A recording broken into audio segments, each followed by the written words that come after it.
Hi, I'm Elayne Duff, and I've had the pleasure of working in the restaurant and hospitality industry for over 17 years. It's been a lot of fun.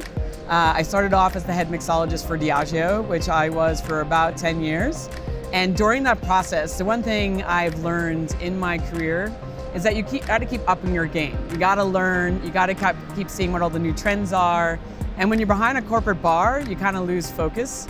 So I really started looking into how I can learn, because people were coming to the bar every day because they wanted to learn from me. And because I was on bar rescue, whatever I said was pretty much like the written word, like it had to be believed. So I've always been a big believer, if I'm going to tell them something, well, it better be accurate, right? But also I wanted to make sure it was the latest trends. So I kind of gave myself an internship. I started going to the best bars in the world, like the Dead Rabbit, the Nomad, the Artesian, and I asked them if I could train with them, if I could actually work behind their bars so I could understand what are the things that they do best. Why are they winning awards? Why are they the best bars in the world? What do they do for their staff? How do they educate? How do they set up their bar programs? Like, I got to understand it at a deeper level. I also got to understanding how training is so important. Like really investing in your staff, keeping up to trends, understanding like what the best practices are, treating your people well. And these are information I pass along to every bar that I ever work or train. The one thing I've found true in this industry, if you want to learn something new, you just need to ask. People are always willing to train you. So I've had the pleasure of traveling around to a lot of bars in my career and getting to work behind a lot of them as an intern, as somebody or consultant, or as friends, and seeing what they're doing. And two things are always consistent. One is what I mentioned before, well, what I've mentioned previously is their training program. Having a consistent training program so everybody's learning the same thing and it's ongoing. They never stop learning. The second thing is that all the staff are involved at every level.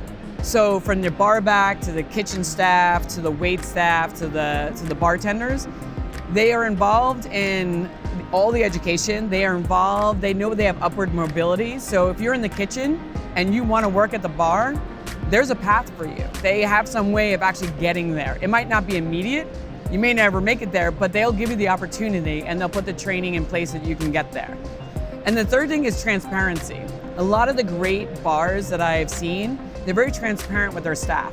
They tell them how much money they're making, how much money they're losing, how much a cocktail actually costs, so that a staff can take responsibility. They understand that every time they dump out a bunch of liquor down the drain, it's costing the bar money. Or every time they don't make a cocktail correctly, it's costing the bar money.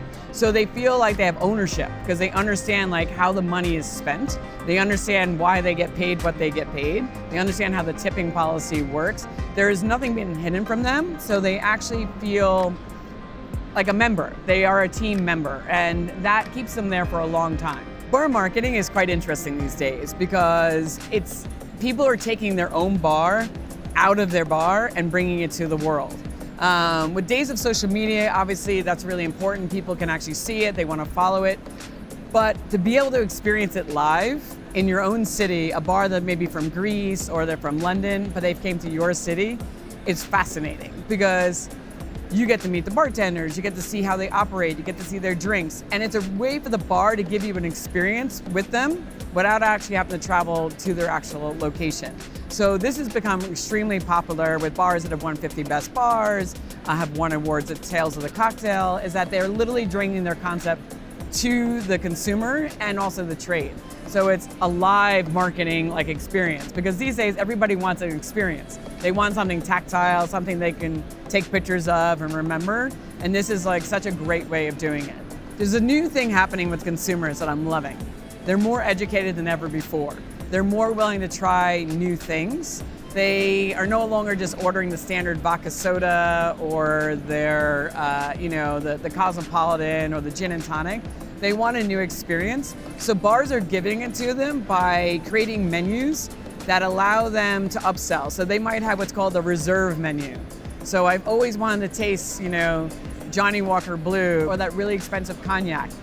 And I happen to have those means. I have the black card, and I don't mind spending $150 on a cocktail. So I see that, I want that experience.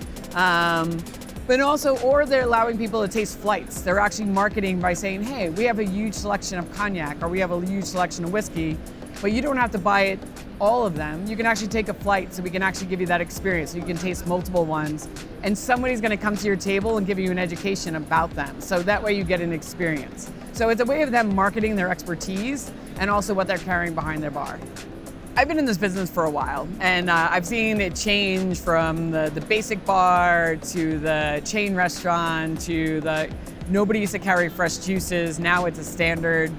And then it went all the way to you had to be very quiet. It was a speakeasy. There were rules, there was regulations, it was very good for one-on-one conversation. It was very good for a date. It wasn't a lot of fun, and that's what I see coming back. Bars are going back to fun. Like you go into the bar, yes, you can get a great drink, but there's great music happening. There's a place maybe you can do Instagram. They will have a beer and a shot, and they're gonna have the fancy cocktail. So you can order the reserve cocktail that costs $150, but you can also get your Boilermaker there at the same time, and they have no problem serving it to you because they want you to have a great time. And I'm seeing that more and more. These days, the cocktail has taken such an interesting turn. You still have out there the classic. The classics are never gonna go away. If you're a bartender these days, you need to understand the classics. And it's also like, classics are like comfort food for a consumer. They know now they can go into any bar and order an old fashioned.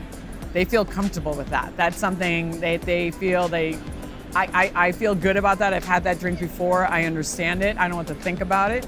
But innovation is definitely happening. Everything that was old is new again. So people are bringing things out like Geneva and Akavit and oh my God, so many spirits. We can be here all day. And consumers are willing to explore now. So I definitely think they're going to keep pushing the envelope and using interesting ingredients like butterfly pea, which is like this beautiful purple tea that makes every drink gorgeous.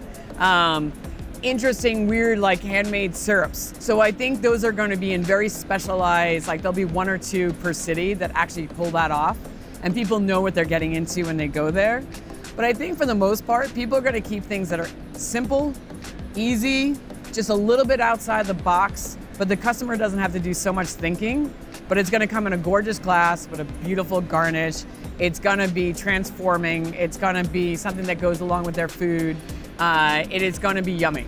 I think if I could say anything to the bars and the bar owners and bartenders out there is that you need to invest in your staff. Education is the most important thing you could ever do for your staff. It makes them feel part of the bar, that makes them feel like you're investing in them. It ensures that they're going to give a great customer experience because a well-trained staff usually translates into customers that are happy. The happier your customers are, the more they come back, the more money you make. And it's something that people don't spend enough time on, and I can't really emphasize it enough. It really is probably the most important thing you can do. Invest in your staff and they'll invest in you.